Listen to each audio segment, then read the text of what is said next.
Hello मित्रों, मैं मानवेंद्र आप सभी का हार्दिक स्वागत करता हूं। हमारा आज का टॉपिक रहेगा ग्रंथि के बारे में, ग्लैंड के बारे में। एक बहुत ही महत्वपूर्ण टॉपिक है जिससे अधिकतम क्वेश्चन पूछे जाते हैं। तो टॉपिक का नाम लिखिए ग्रंथि या ग्लैंड। हिंदी में कहा जाता है ग्रंथि, अंग्रेजी में कहा जाता है ग्लैंड। अब एक पॉइंट सुनना कि ग्रंथि होती क्या है।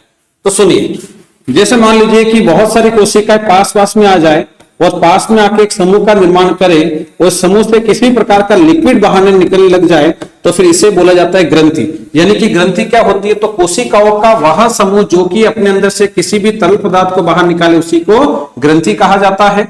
फिर मोटे रूप से देखा जाए तो ग्रंथि तीन प्रकार की होती है। एक ऐसी ग्रंथि होती है जिसके अपने स्त्राव्य तरल पदार्थ को किसी भी ऑर्गन तक पहुंचाने के लिए नलिका जैसी संरचना पाई जाती है। और नलिकाओं के माध्यम से यह अपने तरल पदार्थ को या अपने स्त्राव को ऑर्गन तक पहुंचा सकती है, यानी बाहर तक पहुंचा सकती है। इसलिए इसे कहा जाता है बहिस्त्रावी ग्रंथि। बहिस्त्रावी ग्रंथि, और बहिस्त्रावी ग्रंथि से निकलने वाला जो तरल पदार्थ होता है उसी को कहा जाता है एंजाइम। ठीक है, सिंपल पॉइंट है। फिर दूसरा पॉइंट देखेंगे कि कोशिकाओं का वह समूह जो कि अपने में से तरल पदार्थ को बाहर निकाले उसी को ग्रंथि कहा जाता है। और यहाँ पे जो ग्रंथि है, यहाँ ये ग्रंथि से जो ये वाला तरल पदार्थ निकलता है और ये तरल पदार्थ है, मान लो कि इस ऑर्गन पे काम करता है, इस ऑर्गन को तरल पदार्थ को इस ऑर्गन तक पहुंचाने के लिए ऐसे नलिका जैसी कोई संरचना नहीं पाई जाती। अतः यह अपने तरल पदार्थ को रक्त के अंतः डाल देती है। ये जैसे रक्त वाहिका जा रही है, रक्त के अंतः डाल देती है, इसलिए इसका नाम दे दिया है अंतःस्त्रावी ग्रंथि। एक बार रफ में लिख देते हैं अंतःस्त्रावी ग्रंथि। अंतःस्त्रावी ग्रंथि से निकलने वाला जो लिक्विड होता है उसी को बोला जाता है हार्मोन। तो यहां से दो क्वेश्चन पूछे गए हैं। एक तो ये पूछा गया, दो ने टोटल चार क्वेश्चन बन जाते हैं। एक तो ये पूछा गया कि नलिका युक्त ग्रंथि को क्या कौन सी ग्रंथि कहा जाता है, तो आंसर देना है बहिस्त्रावी ग्रंथि कहा जाता है। और बहिस्त्रावी ग्रंथि से निकलने वाला तरल पदार्थ जो होता है उसी को क्या बोला जाता है, एंजाइम कहा जाता है। यहां से पूछा जाता है कि नलिका विहीन, क्योंकि ऐसी कोई अलग से कोई नलिका नहीं है, तो नलिका विहीन ग्रंथियों को कौन सी ग्रंथि कहा जाता है, तो अंतःस्त्रावी ग्रंथि कहा जाता है। और अंतःस्त्रावी ग्रंथि से निकलने वाला तरल पदार्थ क्या बोला जाता है, हार्मोन कहा जाता है। फिर एक और पॉइंट सुनना, ये जो पैनक्रियाज होता है, इस पैनक्रियाज में बहिस्त्रावी और अंतःस्त्रावी दोनों का ही गुण पाया जाता है। अतः इसे कहा जाता है मिश्रित ग्रंथि, यानी कि मिक्स्ड ग्लैंड कहा जाता है। तो पूछा जाता है कि मिश्रित ग्रंथि का उदाहरण क्या है, तो सबसे बेस्ट उदाहरण है इसमें पैनक्रियाज। इसी को थोड़ा सा हम बोर्ड पे लेंगे, व्यवस्थित करेंगे, इसी को थोड़ा सा व्यवस्थित करके लिखेंगे ताकि आपके पीडीएफ वगैरह जो बने वह व्यवस्थित बन जाए। तो सबसे पहला पॉइंट है ग्रंथि, यानी कि ग्रंथि किसे कहा जाता है, तो लिखेंगे कोशिकाओं का वह समूह जो तरल पदार्थ का स्त्राव करे ग्रंथि कहलाता है। लिखेंगे कोशिकाओं का वह समूह, कोशिकाओं का वह समूह जो तरल पदार्थ का स्त्रावण करे, जो तरल पदार्थ का स्त्रावण करे, स्त्रावण करने में बाहर की ओर निकालना यानी स्त्रावित करना, जो तरल पदार्थ का स्त्रावण करे ग्रंथि कहलाता है, ग्रंथि कहलाता है। हाँ लिख लो, साथ साथ ही लिख लो, ठीक है, ग्रंथि कहलाता है। फिर इसके बाद में देखिए ग्रंथि जो है इसे तीन भागों में डिवाइड किया जाता है। ग्रंथि तीन प्रकार की होती है। एक तो हमने याद किया था बहिस्त्रावी ग्रंथि, बहिस्त्रावी ग्रंथि। और बहिस्त्रावी ग्रंथि जो होते हैं इसके दो गुण याद रखने हैं। पहला गुण यह है कि यह नलिका युक्त होती है, यानी इसमें नलिका पाई जाती है, नलिका युक्त होती है। और दूसरा पॉइंट याद रखना है कि इससे निकलने वाला जो तरल पदार्थ होता है, इससे निकलने वाला जो स्त्राव होता है उसे क्या कहा जाता है, इसे कहा जाता है एंजाइम। ये कई एग्जाम में दोनों क्वेश्चन पूछे। फिर इसके बाद में दूसरी टाइप की जो ग्रंथि हमने याद की थी वह याद की थी अंतःस्त्रावी ग्रंथि। और अंतःस्त्रावी ग्रंथि जो है इसमें भी दो पॉइंट याद रखना है। एक तो यह नलिका विहीन होती है, यानी इसमें ऐसी कोई इस टाइप की कोई नलिका नहीं पाई जाती। और दूसरा पॉइंट याद रखना है कि इससे निकलने वाला जो तरल पदार्थ होता है या जो स्त्राव होता है उसे कहा जाता है हार्मोन, जिसको हम सामान्य भाषा में हार्मोन बोल देते हैं। हार्मोन सही शब्द नहीं है, हार्मोन सही शब्द है, तो हार्मोन याद रखना है। फिर इसके बाद में याद रखना है कि दोनों अंतःस्त्रावी और बहिस्त्रावी दोनों गुण पाए जाते हैं, उसे बोला जाता है मिश्रित ग्रंथि।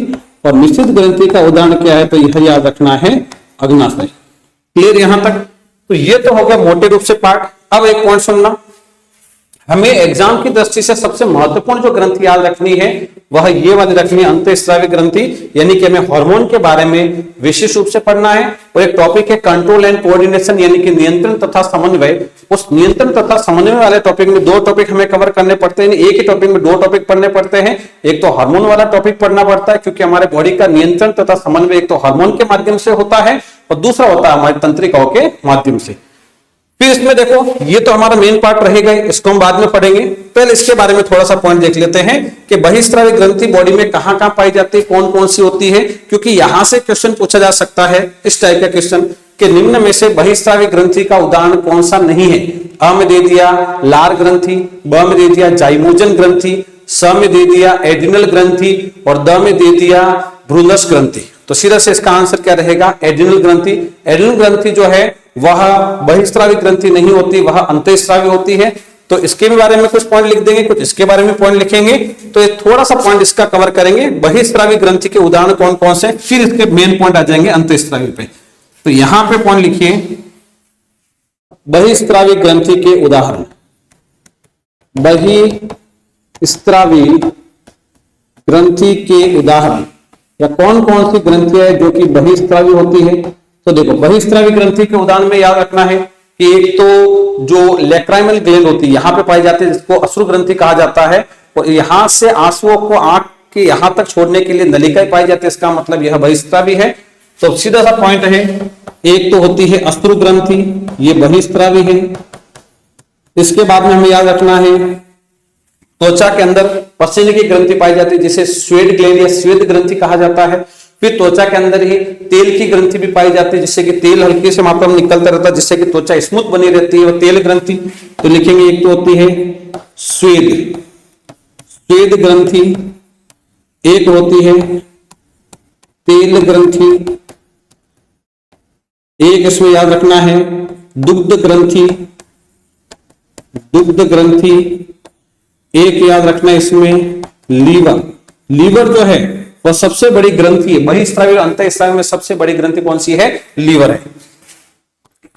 लिख देंगे यहां पे लीवर के बारे में क्वेश्चन पूछा जाता है कि बताइए सबसे बड़ी ग्रंथि कौन सी है, तो भी आंसर देना है लीवर, और सबसे बड़ी बहिस्रावी ग्रंथि कौन सी है, तो भी आंसर देना है लीवर। फिर थोड़ा सा आगे की ओर बढ़ेंगे, लिखना है लार ग्रंथि यानी सैलाइवरी ग्लैंड। फिर इसमें याद रखेंगे जो स्टोमक में पाई जाती है जाइमोजन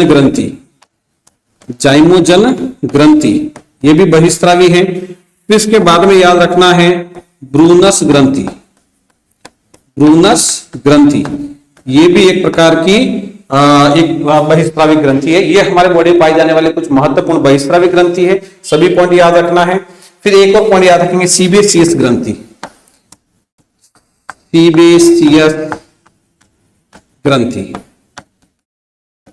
ये हो गई सभी बहिस्रावी ग्रंथि के उदाहरण।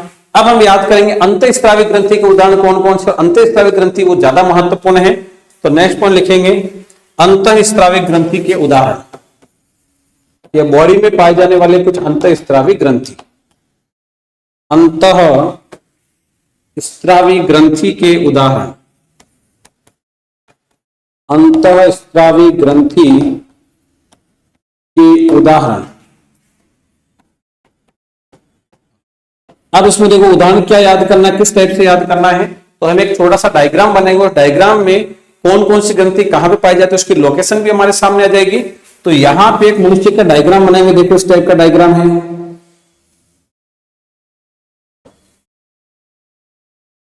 ये डायग्राम है। फिर यहां से ये डायग्राम बनाएंगे। हाथ और पैर बनाने की जरूरत नहीं क्योंकि यहां पे हाथ और पैरों में कोई ग्रंथियां नहीं पाई जाती। अब एक तो मस्तिष्क की ये कहलाती है आधार सत्ता, यहाँ पे ये मान लीजिए ये वाली सत्ता है, इससे और इससे बीच में लेके जावे ये वाली सत्ता, यहाँ पे ग्रंथि पाई जाती है, इसे कहा जाता है हाइपोथैलेमस। तो इसका नाम देंगे हाइपोथैलेमस। और ये जो हाइपोथैलेमस है इसके नीचे मटर के दाने के समान एक ग्रंथि दिखाई देती है। जैसे मान लो इसके नीचे यहाँ पे मटर के दाने के समान ग्रंथि है, इसे कहा जाता है पीयूष ग्रंथि। सिर्फ पीयूष लिख देंगे क्योंकि बार बार ग्रंथि लिखते हैं तो हमारा जो ब्रेन है वह ग्रंथि शब्द को कैच करता है, इसलिए सीधा याद किया हमने पीयूष शब्द। फिर इसके बाद में देखो यहां से यानी कि दोनों आंखों के मध्य यहां से अंदर की ओर जाएंगे, तो यहाँ पे ग्रंथि दिखाई देगी, इसे कहा जाता है पीनियल या पीनियल ग्रंथि। इसका नाम लिखेंगे यहाँ पे पीनियल। फिर इसके बाद में देखो यहाँ पे ग्रंथि पाई जाती है एच आकार की। ये देखो यहाँ पे देखेंगे, ये वाला तो होता है ट्रेकिया, ट्रेकिया में यहाँ पाई जाती है, और बीच में जो भाग रहता है ये हल्का सा इस्थमस वाला भाग है। तो ये वाली जो ग्रंथि होती है इसे कहा जाता है थायराइड। तो इसका नाम लिख देते हैं थायराइड। थायराइड, और थायराइड के अंदर छोटे छोटे डॉट जैसी जो स्ट्रक्चर दिखाई देवे, ये देखो व्हाइट कलर के, मान लीजिए यहाँ पे डॉट जैसी स्ट्रक्चर दिखाई देती है, तो डॉट जैसी जो स्ट्रक्चर ये होती है पैराथायराइड। थायराइड और ये डॉट जैसी जो है ये वाली है, इसके अलावा ये वाली है, ये वाली है पैराथायराइड। यहां लिख देते हैं पैराथायराइड। फिर इसके बाद में देखो थोड़ा सा नीचे की ओर जाएंगे तो यहाँ पे हृदय के पास में ग्रंथि पाई जाती है, इसे कहा जाता है थाइमस। क्या कहेंगे? थाइमस। फिर यहाँ पे हम देखते हैं किडनी के ऊपर ढक्कन के समान, जैसे मान लो ये किडनी है और ये भी किडनी है, इस किडनी के ऊपर ढक्कन के समान ग्रंथि दिखाई देगी। ये जैसे यहाँ पे ढक्कन के समान है, ये ढक्कन के समान है, और ये जो ग्रंथि होती है इसे कहा जाता है एडिनल ग्रंथि। तो यहाँ पे लिख दिया एडिनल। फिर जो महिलाएं होती है सिर्फ उनमें यहाँ पाई जाती है, उसे कहा जाता है ओवेरी, या ओवेरी को ही हिंदी में कहा जाता है अंडाशय। और पुरुषों में जो है यहाँ पे पाई जाती है, इसे बोला जाता है वृषण, या वृषण को ही कहा जाता है टेस्टिज। वृषण को टेस्टिज भी कहा जाता है, वृषण को टेस्टिकल भी कहा जाता है, और वृषण को वृषण तो कहा जाता ही है। तो ये सभी जो है बॉडी में पाई जाने वाली कुछ महत्वपूर्ण अंतःस्रावी ग्रंथि होती है, और जहां से बहुत अधिकतम या कहेंगे अधिकतम क्वेश्चन पूछे जाते हैं, महत्वपूर्ण पॉइंट है। तो ये यहां तक हम पहुंच चुके हैं। अब एक पॉइंट देखना, सबसे पहले एक एक पॉइंट करके कवर करेंगे। 2 मिनट सिर्फ आपको सुनना है, सुनते रहेंगे तो याद होगा, ये गारंटी है। और बाद में चाहे तो आपको पीडीएफ अवेलेबल हो जाएगी, आप पीडीएफ से देख लेना, आपको तुरंत क्वेश्चन याद हो जाएंगे किस किस टाइप के पूछे जाते हैं। तो पॉइंट सुनिए। सबसे पहले एक पॉइंट सुनना पीयूष ग्रंथि के बारे में, कि पीयूष ग्रंथि जो है वह कई प्रकार के हार्मोन का स्रावन करती है, और अपने द्वारा स्रावित किए गए हार्मोन्स के माध्यम से यह थायराइड ग्रंथि को भी नियंत्रित करती है, यह एड्रिनल ग्रंथि को भी नियंत्रित करती है, यह ओवेरी और टेस्टिज को भी नियंत्रित करती है, यानी कि यह अन्य ग्रंथियों पर अपना नियंत्रण स्थापित करती है, और नियंत्रित करने वाले को बोला जाता है मास्टर। तो इसलिए इस पीयूष ग्रंथि को तो बोल दिया मास्टर ग्रंथि। यहां तक कंप्लीट है। फिर इसके बाद में धीरे धीरे और भी खोज हुई, वैज्ञानिक और भी आगे बढ़े। फिर पता चला कि इस मास्टर ग्रंथि को, पीयूष ग्रंथि को भी कंट्रोल कौन करता है? तो वह करता है हाइपोथैलेमस। तब मास्टर ग्रंथि को कंट्रोल करता है हाइपोथैलेमस, इसलिए इस हाइपोथैलेमस को बोल दिया मास्टर ऑफ मास्टर ग्रंथि या हेडमास्टर ग्रंथि, क्योंकि मास्टर को कंट्रोल कौन करता है? मास्टर ऑफ मास्टर करता है, यानी कि हेडमास्टर करता है। तो 2 क्वेश्चन तो सीधे सीधे हो गए। अगर क्वेश्चन ये पूछे कि मास्टर ग्रंथि किसे कहा जाता है, तो आंसर देना है पीयूष ग्रंथि को। और पूछा जाए कि बताइए मास्टर ऑफ मास्टर ग्रंथि या हेडमास्टर ग्रंथि किसे कहा जाता है, तो यह कहा जाता है हाइपोथैलेमस। सीधा सीधा पॉइंट है। अब यहां से इतना पॉइंट तो हम देख चुके हैं। अब वापस पॉइंट सुन लेना। मस्तिष्क की आधार सतह पे पाया जाता है हाइपोथैलेमस। हाइपोथैलेमस के नीचे जो है मटर के दाने के समान पाया जाता है, उसका नाम होता है पीयूष। फिर इसके बाद में दोनों आंखों के मध्य में दिखाई देगा, इसका नाम होता है पीनियल। यहाँ पे एच आकार की ग्रंथि, इसका नाम थायराइड। थायराइड के अंदर छोटे छोटे बटन टाइप में स्ट्रक्चर दिखाई दे रही है, ये है पैराथायराइड। फिर हृदय के पास में ग्रंथि जिसका नाम है थाइमस। किडनी के ऊपर ढक्कन के समान दिखाई देगी, उसका नाम है एड्रिनल। यहाँ पे ग्रंथि पाई जाती है, उससे नाम होता है ओवेरी, सिर्फ महिलाओं में पाई जाती है। और यहाँ पे जो ग्रंथि पाई जाती है सिर्फ पुरुषों में पाई जाती है, होता है टेस्टिज या टेस्टिकल या वृषण। यहाँ तक काम कंप्लीट है। अब आ जाएंगे, यहां से शुरुआत करेंगे हाइपोथैलेमस वाले पॉइंट से शुरुआत करेंगे कि हाइपोथैलेमस से हमें क्या क्या पॉइंट कवर करना है। तो पॉइंट लिखिएगा हाइपोथैलेमस, पॉइंट लिखिएगा हाइपोथैलेमस। अब एक पॉइंट सुनना, सीधा सा पॉइंट है, हाइपोथैलेमस कहां पर पाया जाता है? तो मस्तिष्क की आधार सतह होता है, यहां पे पाया जाता है, ये लिखने की जरूरत नहीं। अब इसमें सबसे मेन पॉइंट कवर करेंगे जहां से क्वेश्चन पूछा आता है। तो हाइपोथैलेमस जो होता है उससे मोटे रूप से कह सकते हैं 2 प्रकार के हार्मोन स्रावित होते हैं, लेकिन वास्तव में ये 2 प्रकार के हार्मोन नहीं होकर ये पूरा ग्रुप ऑफ हार्मोन होता है। जैसे एक का नाम होता है रिलीजिंग हार्मोन, तो नाम सिर्फ एक है, लेकिन रिलीजिंग हार्मोन में सिर्फ रिलीजिंग हार्मोन एक नाम नहीं, यह कई प्रकार के रिलीजिंग हार्मोन जो उसका सीक्रेशन करता है। और दूसरा नाम होता है इनहिबिटरी हार्मोन। इनहिबिटरी हार्मोन भी एक हार्मोन नहीं है, यह पूरा एक ग्रुप ऑफ हार्मोन है। लेकिन इतना लैंग्वेज याद नहीं करो तो सीधा सीधा मैं आपको बता दूं, मोटे रूप से मान लेना है कि हाइपोथैलेमस से 2 प्रकार के हार्मोन स्रावित होते हैं, एक का नाम होता है रिलीजिंग, एक का नाम होता है इनहिबिटरी। तो यहां से कौन से हार्मोन का स्त्रावण किया जाता है, कौन से हार्मोन का स्त्रावण किया जाता है? एक हार्मोन जो है इसका नाम होता है रिलीजिंग हार्मोन, हिंदी और अंग्रेजी दोनों में एक ही शब्द है, रिलीजिंग हार्मोन। और दूसरा जो हार्मोन स्त्रावित होता है इसका नाम होता है इनहिबिटरी हार्मोन,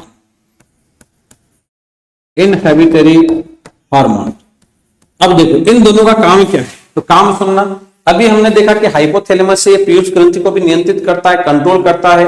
तो इसको यूं समझना कि जैसे ये हाइपोथैलेमस है, ये जैसे हाइपोथैलेमस, ये बोर्ड हाइपोथैलेमस है और ये मान लो ये है पीयूष ग्रंथि। तो ये तो बात सही है कि पीयूष ग्रंथि अपना हार्मोन स्रावित करती है, लेकिन किसके ऑर्डर पे करती है? तो हाइपोथैलेमस के ऑर्डर पे करती है। कैसे करती है ये भी सुनना। जैसे हाइपोथैलेमस से एक हार्मोन आएगा जिसका नाम है रिलीजिंग हार्मोन, और रिलीजिंग हार्मोन जो है वह पीयूष ग्रंथि तक पहुंचता है। तो इस पीयूष ग्रंथि को ऑर्डर मिलता है कि तुम अपने में से जो भी हार्मोन को रिलीज करना चाहते हो, स्रावित करना चाहते हो, उसको स्रावित करना, रिलीज करना शुरू कर दो। तो फिर जैसे इसको ऑर्डर मिलता है तो यह पीयूष ग्रंथि अपने में से हार्मोन को स्रावित करना शुरू कर देती है। तो रिलीजिंग हार्मोन क्या काम करता है? तो लिखेंगे कि यह हार्मोन पीयूष ग्रंथि को अपने हार्मोन स्रावित करने के लिए प्रेरित करता है, यानी ये आके इसको प्रेरित करेगा कि अपने में से हार्मोन को स्रावित करो। पहला पॉइंट ये। फिर देखो ये रिलीजिंग हार्मोन इसको ऑर्डर दिया, तो ये जो है पीयूष ग्रंथि हार्मोन का स्रावन करना शुरू कर दिया। अब स्रावन करना शुरू कर दिया और बॉडी को मान लो अब ज्यादा हार्मोन की जरूरत नहीं, इस टाइप की यानी इस पीयूष वाले की जरूरत नहीं है। तो क्या होता है कि हाइपोथैलेमस से हार्मोन स्रावित होता है जिसका नाम होता है इनहिबिटरी हार्मोन। और इनहिबिटरी हार्मोन जो है वो यहां से स्रावित होकर इस पीयूष ग्रंथि तक पहुंचता है और पीयूष ग्रंथि को बोलता है कि तुम अपने जो स्राव है, अपने जो हार्मोन को अभी तक स्रावित करी थी उसको इनहिबिट कर दो। इनहिबिट का मतलब था रोकना, रोक दो।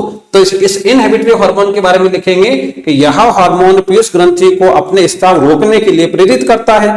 ये दो पॉइंट तो ये लिखेंगे। फिर इसके बाद में पॉइंट लिखेंगे कि उपरोक्त दोनों हार्मोन्स की सहायता से हाइपोथैलेमस से पीयूष ग्रंथि पे नियंत्रित करता है। तो पीयूष ग्रंथि को कहा जाता है मास्टर ग्रंथि, तो फिर हाइपोथैलेमस को बोला जाएगा मास्टर ऑफ मास्टर ग्रंथि या हेडमास्टर ग्रंथि। सिंपल पॉइंट है, लेकिन एग्जाम की दृष्टि से इसमें सिर्फ एक ही पॉइंट याद रखना है जो महत्वपूर्ण है, जो जनरल एग्जाम में पूछा जाए कि मास्टर ऑफ मास्टर ग्रंथि या हेडमास्टर ग्रंथि किसे कहा जाता है, तो आंसर क्या देना है? हाइपोथैलेमस। अब ठीक है, सारे पॉइंट लिख देते हैं। अब इसमें सीधा पॉइंट लिखो। पहला पॉइंट है रिलीजिंग हार्मोन, इसका काम तो लिखना पड़ेगा। लिखिए रिलीजिंग हार्मोन, और रिलीजिंग हार्मोन के बारे में पॉइंट लिखना कि यह हार्मोन पीयूष ग्रंथि को अपने हार्मोन रिलीज करने के लिए, स्रावित करने के लिए प्रेरित करता है। लिखिए यह हार्मोन पीयूष ग्रंथि को, यह हार्मोन पीयूष ग्रंथि को अपने हार्मोन स्रावित करने के लिए, अपने हार्मोन स्रावित करने के लिए, स्रावित करने के लिए प्रेरित करता है, प्रेरित करता है। सिंपल पॉइंट है। तो इसके बाद में दूसरा पॉइंट लिखेंगे इनहिबिटरी हार्मोन। नाम से स्पष्ट है, इनहिबिट करना यानी कि रोकना। तो यहां पे लिखेंगे कि यह हार्मोन पीयूष ग्रंथि को अपने स्राव रोकने के लिए प्रेरित करता है। तो लिखिए यह हार्मोन पीयूष ग्रंथि को, यह हार्मोन पीयूष ग्रंथि को अपने स्राव रोकने के लिए, अपने स्राव रोकने के लिए प्रेरित करता है, प्रेरित करता है। ठीक है, दो पॉइंट कंप्लीट है। अब पॉइंट लिखेंगे कि उपरोक्त दोनों हार्मोन्स की सहायता से हाइपोथैलेमस पीयूष ग्रंथि पे नियंत्रित करता है, अतः हाइपोथैलेमस को कहा जाता है मास्टर ऑफ मास्टर ग्रंथि या हेडमास्टर ग्रंथि। तो नेक्स्ट पॉइंट लिखिए स्टार करके कि उपरोक्त दोनों हार्मोन्स की सहायता से, उपरोक्त दोनों हार्मोन्स की सहायता से, उपरोक्त दोनों हार्मोन्स की सहायता से हाइपोथैलेमस, हाइपोथैलेमस पीयूष ग्रंथि पर नियंत्रित करता है। हाइपोथैलेमस पीयूष ग्रंथि को, पीयूष ग्रंथि को नियंत्रित करता है, नियंत्रित करता है, अतः हाइपोथैलेमस को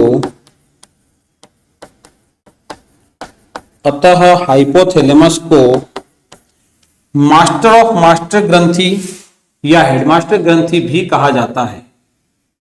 अतः हाइपोथैलेमस को मास्टर ऑफ मास्टर ग्रंथि साथ साथ में लिखते रहो, याद भी करते रहो। इस मास्टर ऑफ मास्टर पे गोला लगाएंगे ताकि पता चलेगा ये क्वेश्चन पूछा जाता है। तो मास्टर ऑफ मास्टर ग्रंथि या हेडमास्टर ग्रंथि भी कहा जाता है, या हेडमास्टर ग्रंथि भी कहा जाता है। सिंपल पॉइंट है, यहां तक पढ़ चुके हैं।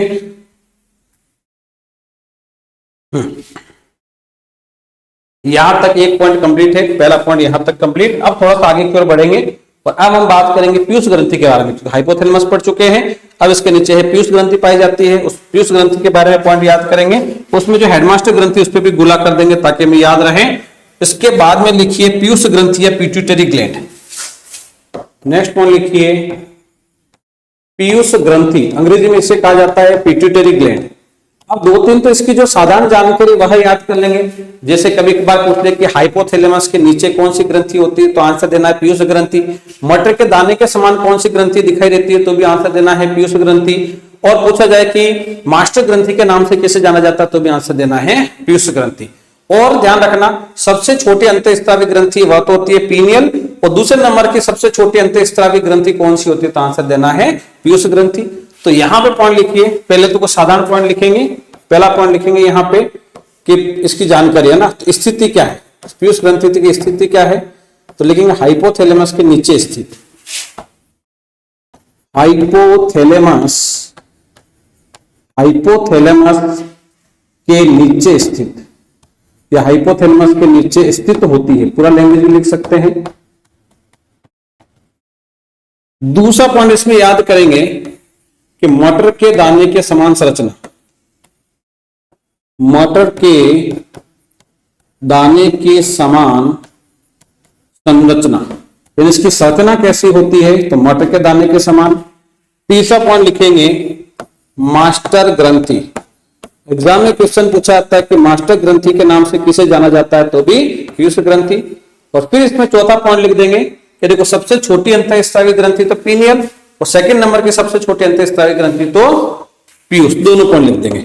अगर क्वेश्चन ये पूछे कि सबसे छोटी अंतःस्रावी ग्रंथि कौन सी होती है, तो वह तो होती है पीनियल ग्रंथि। लेकिन अगर ये पूछे कि दूसरे नंबर की सबसे छोटी अंतःस्रावी ग्रंथि, दूसरे नंबर की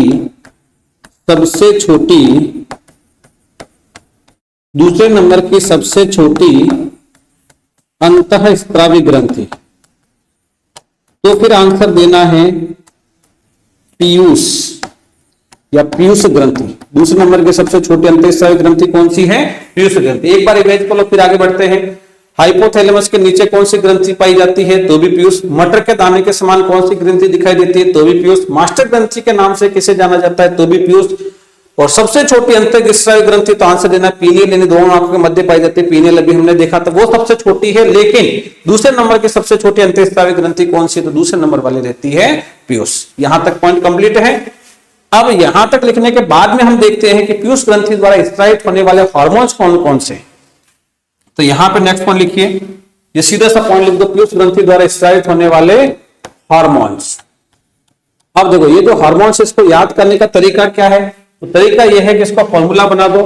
कैसे याद कर लो कि गोपाल नाम का कोई व्यक्ति है, उसका जो एटीएम है वह फेल हो गया मतलब कि खराब हो गया।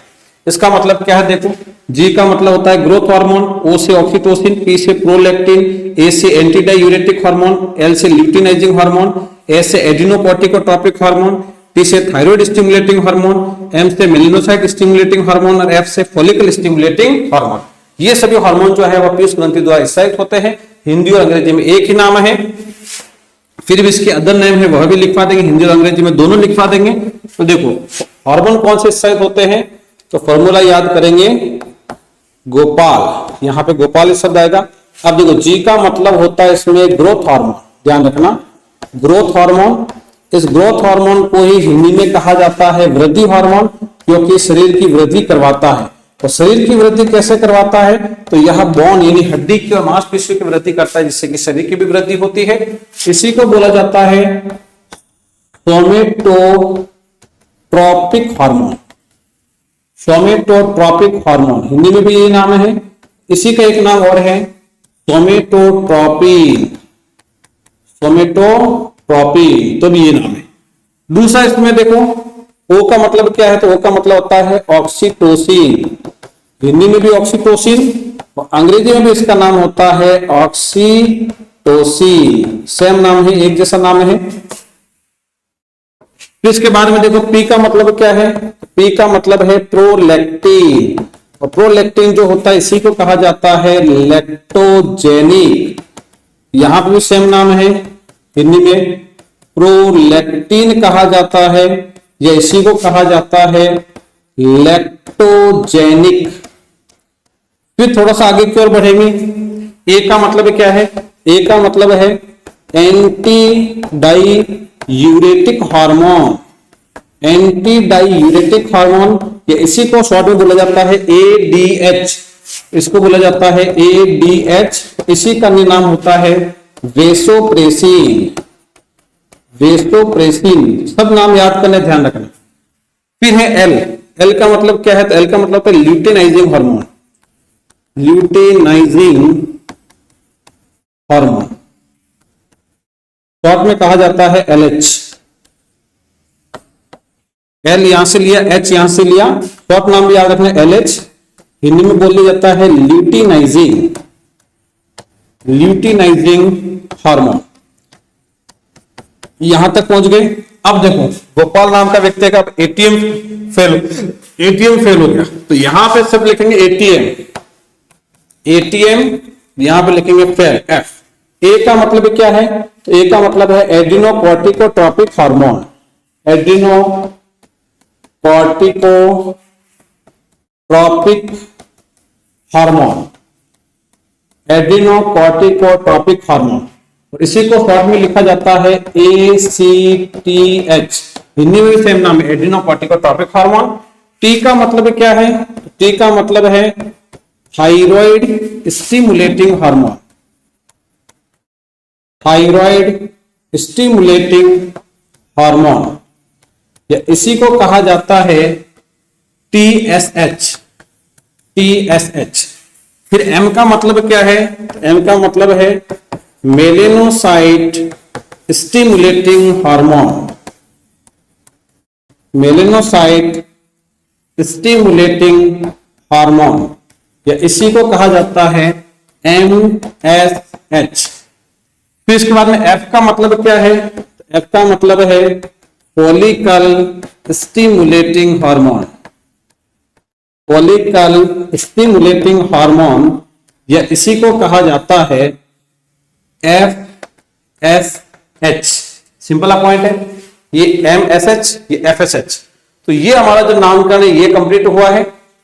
अब इससे नेक्स्ट क्लास में हम देखेंगे कि पीयूष ग्रंथि द्वारा स्रावित होने वाले हार्मोन जो है वो किस प्रकार से काम करते हैं हमारी बॉडी में और कैसे कैसे क्वेश्चन इससे पूछे जाते हैं। तब तक के लिए धन्यवाद, शुक्रिया।